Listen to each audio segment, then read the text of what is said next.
Thank you for joining Wars of the Rosies as we continue with Part 10, The Great Lodge, from Mystic Masonry by J.D. Buck. Chapter 8, The Great Lodge, the profound secrecy surrounding the ancient mysteries and the obligation of secrecy imposed upon every initiate into the Masonic fraternity arise from many causes and varying conditions, some of which have already been pointed out. In times of political oppression and ecclesiastical persecution, it became necessary to conceal the identity of all members of secret fraternities, and, as far as possible, the principles of the order were also concealed for mutual protection.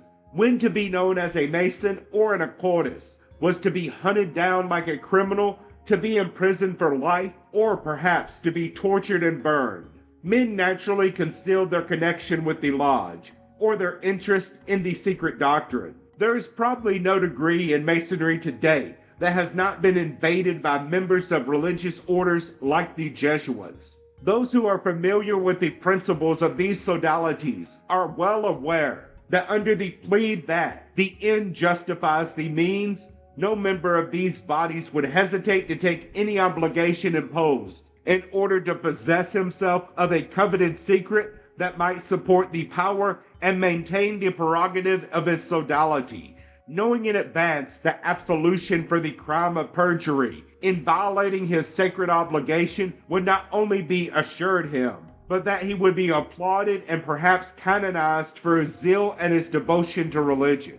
As many a saint in the calendar has been canonized in the past, upon far less saintly grounds. In the face of all so-called exposures and all betrayal, Masonry pursues the even tenor of its ways, and tiles its lodges as carefully, and inculcates its obligation of secrecy just as though apostasy were impossible, and perjury a crime unknown to the code of civilized communities. Notwithstanding all so-called exposures, it would be exceedingly hazardous for anyone except a regularly initiated brother to attempt to gain admission to the lodge, and no possible motive can be assigned why any honest man should desire to receive the rights and benefits of the lodge, except in order and under the conditions prescribed. But after all other reasons assigned for the secrecy of the lodge, probably the tradition that such was always the rule in the mysteries has had more to do with concealment than anything else, and the real reason for concealment in the mysteries has been herein previously shown to be on account of the power that attaches to the real knowledge possessed by the master. The penalties imposed for violating the solemn obligations voluntarily taken may at times have been literally executed by the agents of the lodge in medieval or pre-Christian times. But in modern times, these awful penalties have undoubtedly been substituted by the execration of all honest men and Masons. In genuine initiations into the real occult mysteries, the penalties for unworthiness in any and all directions consisted in the apostate becoming the victim of the powers he had himself invoked. He had created a Frankenstein which he was no longer able to control, and it destroyed him. Hence, the warning was true and necessary, but the real method of its execution was disguised, except that it was portrayed as trouble. Too little is known as yet in the West of genuine occultism to make further explanation intelligible. All space and every plane of nature is full of life and intelligences. And Bulwer's Demon of the Threshold may neither be a joke nor a romance. As many cases of obsession recorded in the annals of medicine and spiritualism abundantly prove, the principle and powers of the air, of which the Apostle speaks and of which the Kabbalah treats very fully, are the elements described, though but blindly, in ancient occult literature. When the real nature of obsession is understood and the character of these depraved entities become known, it will be discerned how little is to be gained and how much is to be risked by invoking them. Here lies the reason why mediumship should be discouraged and regarded as a disease or, at best, a misfortune. Real seership is a very difficult thing indeed, from obsession in any form. If seership be compared to the ecstasy of an innocent and happy child, obsession may be likened to the delirium of drunkenness or madness. Some idea may be gained, perhaps, from the foregoing of the source and character of the penalty for the violation of obligations assumed by the neophyte in the mysteries. In the Mysteries of Klumberg, Conan Doyle portrays the idea, but makes the execution of the penalty at once fantastic, horrible, and impossible. No real master, even such as he portrays, could ever play the bungling part of executioner, such as he depicts, but would lead the criminal to the snares and devices of his own creation. The imagination of the novelist can hardly supply the philosophy of true occultism.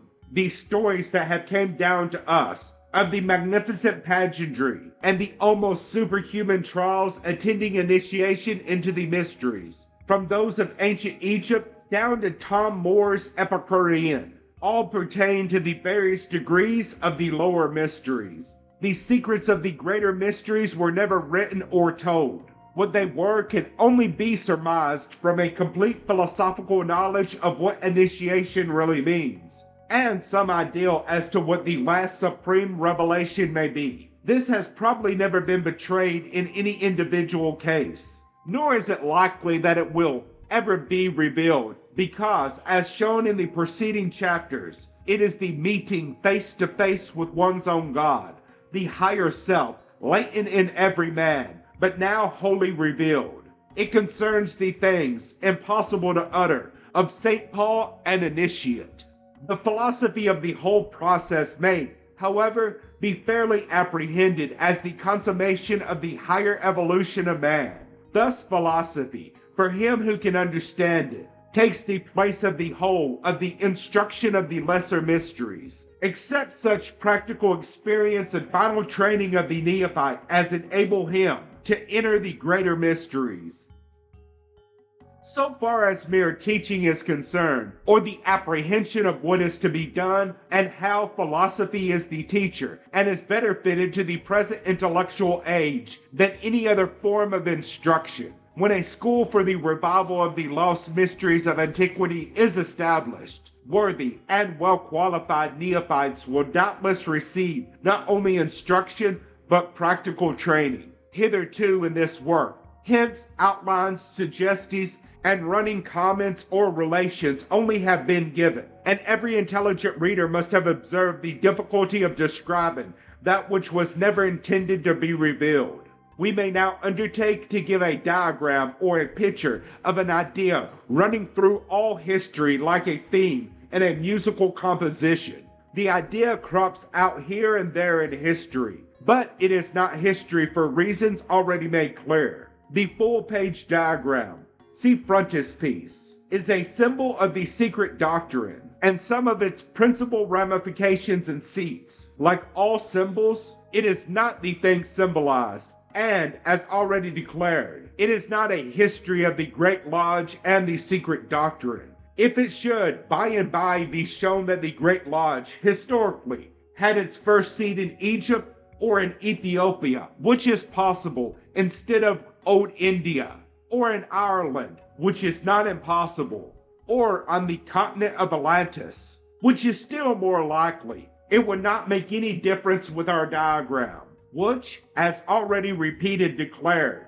it is not designed to represent history, but the influence of an idea upon the civilizations and religions of the world, when the true and complete history of what are called the British Druids is written, the legends of the now unhappy Emerald Island will be deciphered, and the beautiful legend of Venus rising from the foam of the sea will not be the most grand or beautiful of Ireland's stories.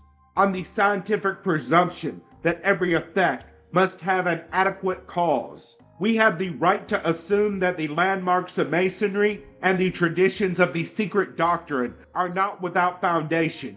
In fact, the further back we go in history and beyond history, the grander become the monuments of the secret science, Pythagoras and Plato found all their knowledge ready-made in the Egyptian and Babylonian mysteries. The deeper we delve into the past, the grander become these ancient monuments. The zodiac and the pyramids alone, by the knowledge they betray of astronomy, mechanics, mathematics, and architecture, demonstrate the existence of science in prehistoric times, such as we moderns have not yet been able to imitate or even to read. We are like miners following a vein of gold in a crevice of the rocks. Precious ore crops out here and there and is again concealed.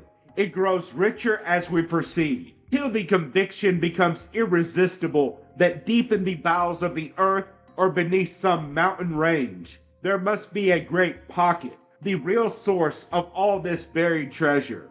The analogy is complete and the reasoning scientific. But if the ancient monuments on the physical plane are unimpeachable, and those in the heavens unapproachable, they are still more transcendent in the intellectual and spiritual realms. There is not a religion, a science, or a philosophy known to man that cannot be traced back to old India. With this difference, however, that we have only the fragments, the broken columns, or the disjointed images of a complete and perfect structure as it once existed. The oldest books or written records known to us today, such as the Egyptian ritual of the dead and the hymns of the Vedas, have scarcely yet been spelled out by their letters. Such translations as have been given us are both superficial and literal, and the inner meaning, always expressed in symbols, seldom appears at all. The interpretation that has heretofore been put upon them by philologists, few of whom can rank as symbologists, and not one of whom in Europe is a real occultist, is that they are crude imaginings of a primitive people who knew nothing of science and who were devoted to superstition. These translators have achieved fame as great Orientalists, and they have undoubtedly done a great work in introducing ancient languages to modern times, and in doing their best to interpret ancient belief.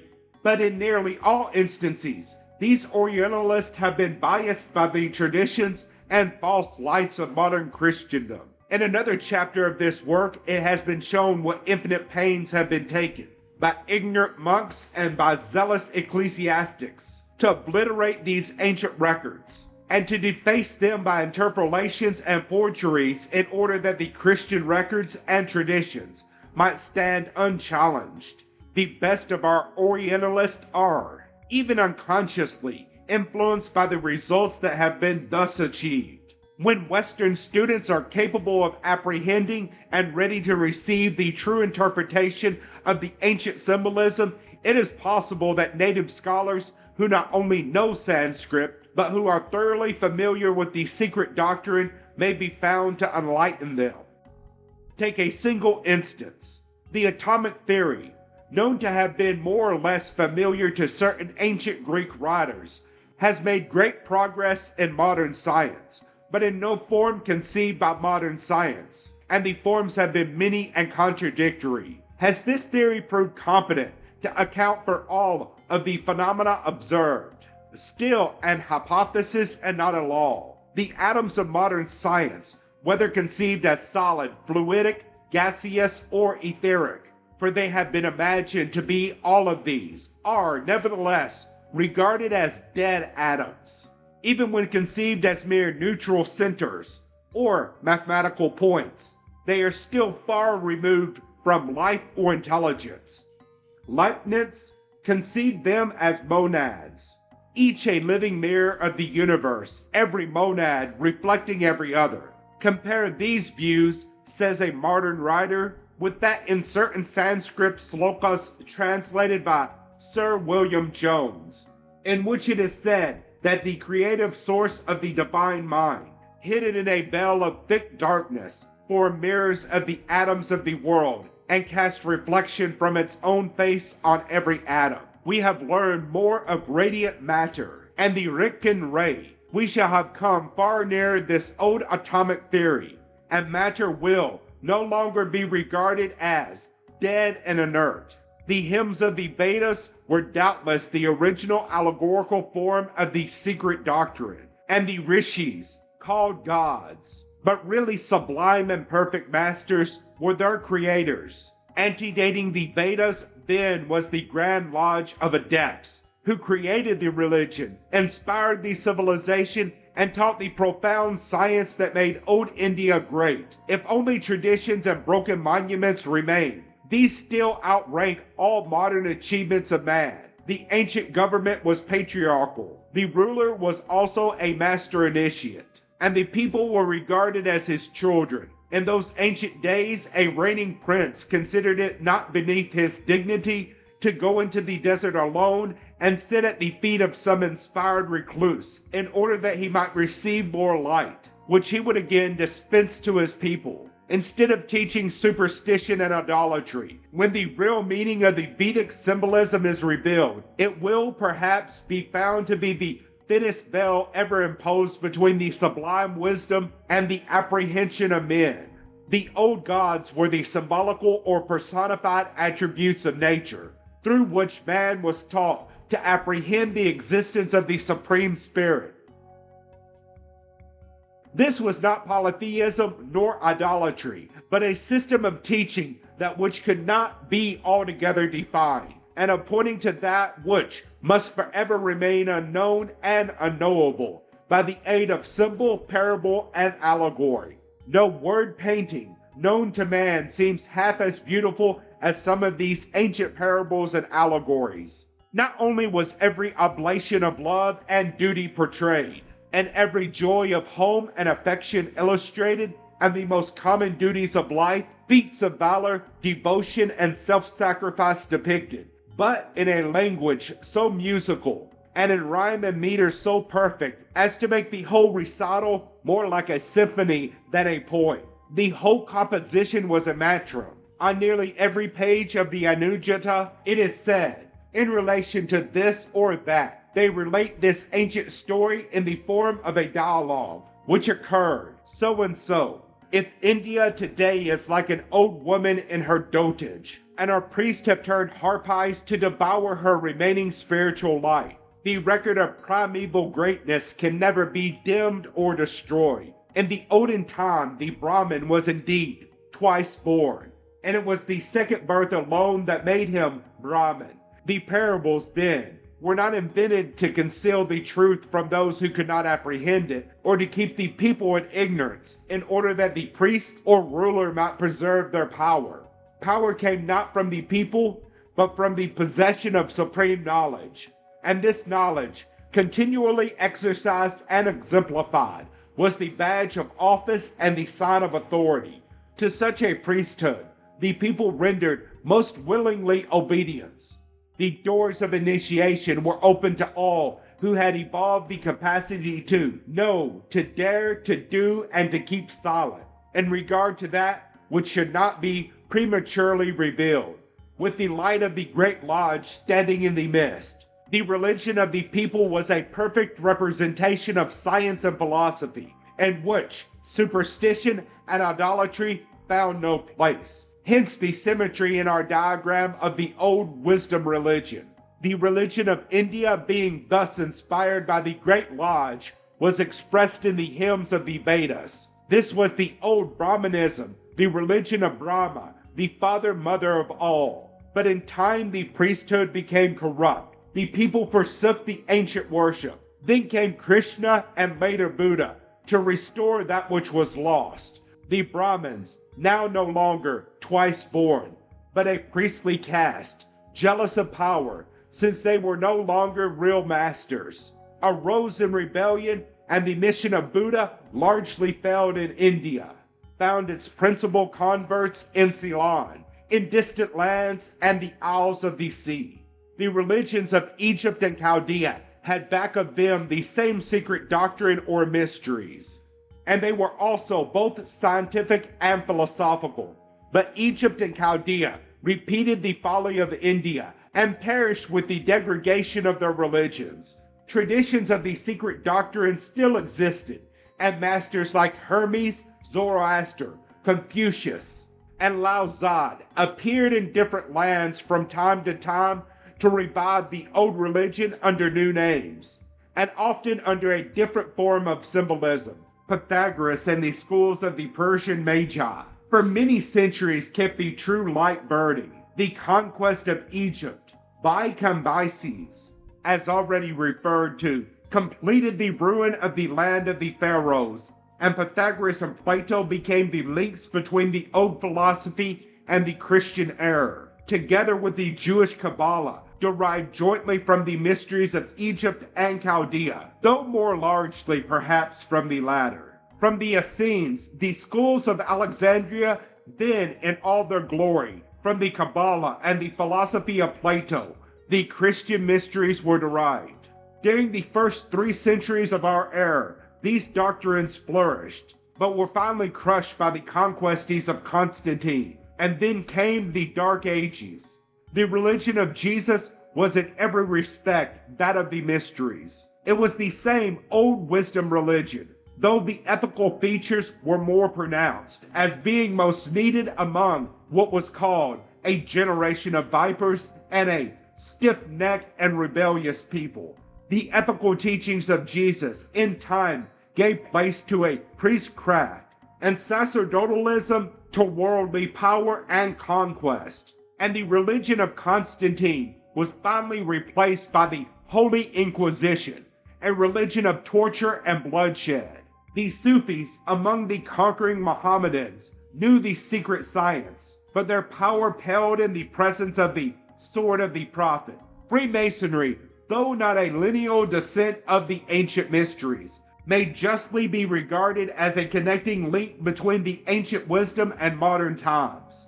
While imitating many of the ancient rites and ceremonies and preserving many of the ancient landmarks and transmitting to modern times a grand ideal, Masonry stands as one of the greatest benefactors of the present age. If it has preserved only the broken fragments of ancient grandeur, it has, nevertheless, cherished and honored these as a priceless inheritance. Will Masons really undertake the noble and glorious work of rebuilding the city and the temple of the Lord? Will they unite to restore the primeval wisdom and glory? Will they search diligently among the rubbish for the stone that the builders rejected, and for the lost word of the Master? Alas, who can say?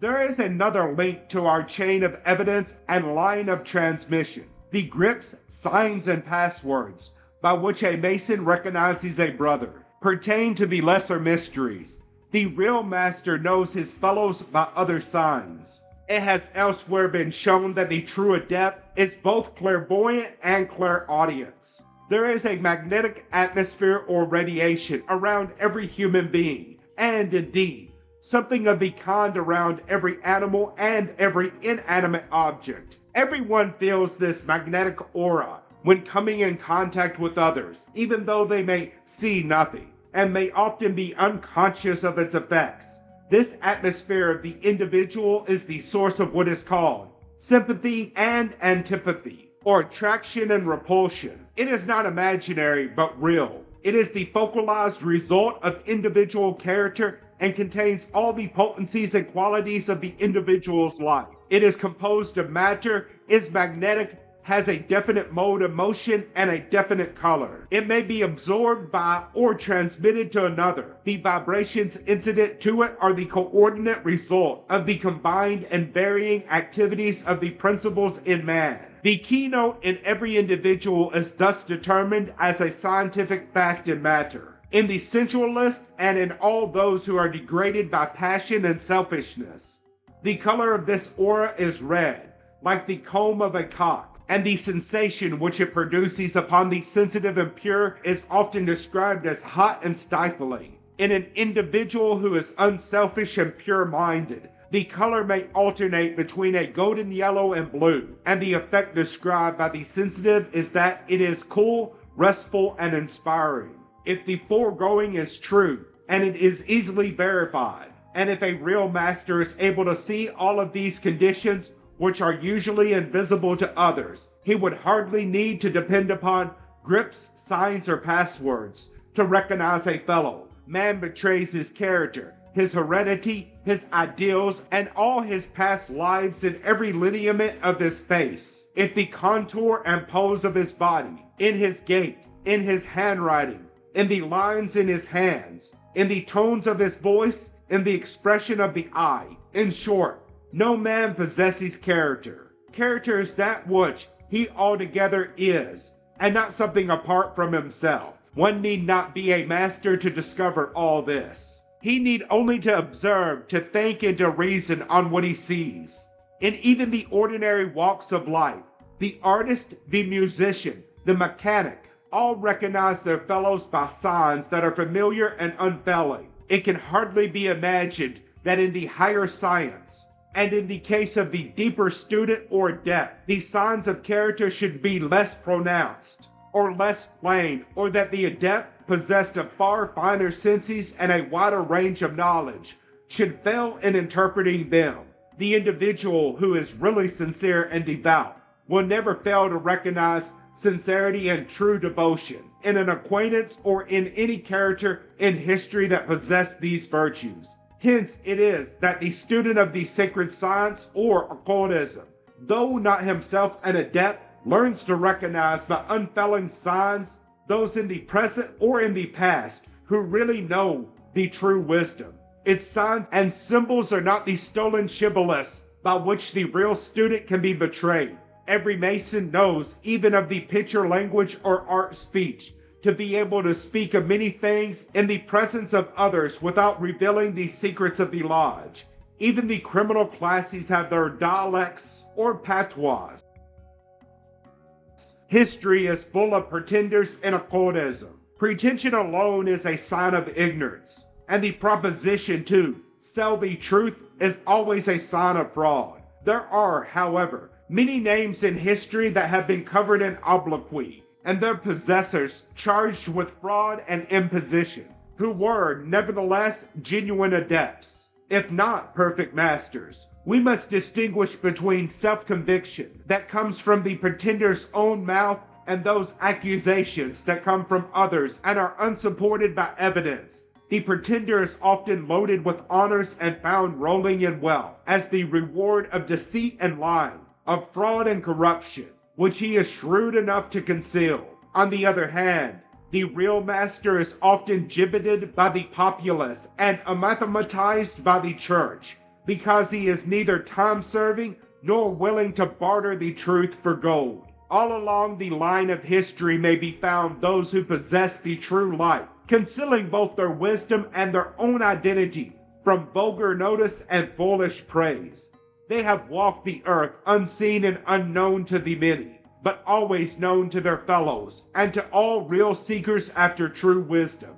The ignorance of the rabble, the zeal of the superstitious, and the vicegerent of God have often made sad inroads among the servants of the Great Lodge, yet they have never been altogether exterminated. They have always existed to bear witness, and they exist today. If the reader is ready to deny all this, of course it can make no difference to the real adept, and it is certainly a matter of indifference to the present writer. One can do no more than state candidly what he believes, and to set forth that which he knows to be true. These adepts or masters have in every age constituted the Great Lodge, whether they congregate beneath vaulted domes or meet at stated times. No one would be likely to know unless he belonged to the same degree. But one thing is very certain, and that is that they will bring help and knowledge to the world when most needed. And they are working thus today in the West as they have not done before for many centuries.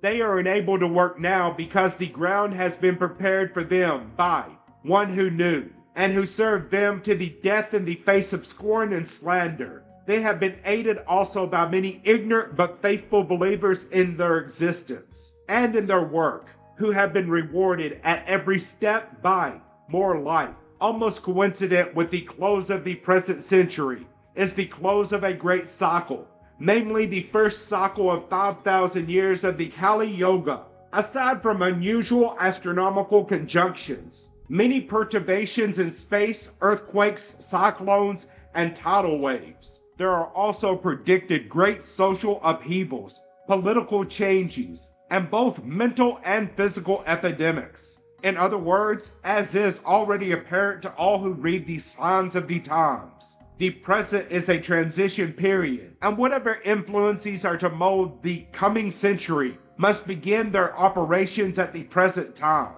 This is therefore the seed time, and the harvest will be by and by. Note, many references in literature might be adduced giving accounts of the existence of the Great Lodge.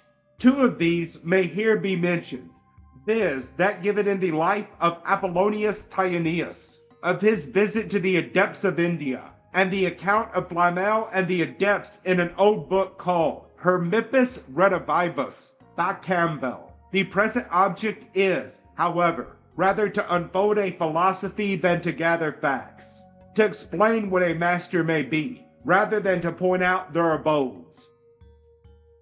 Thank you for watching, and please don't forget to share, like, subscribe, and comment. And if you can, please consider donating to Wars of the Rosies. Links to PayPal and Patreon are in the description. Thank you so very much.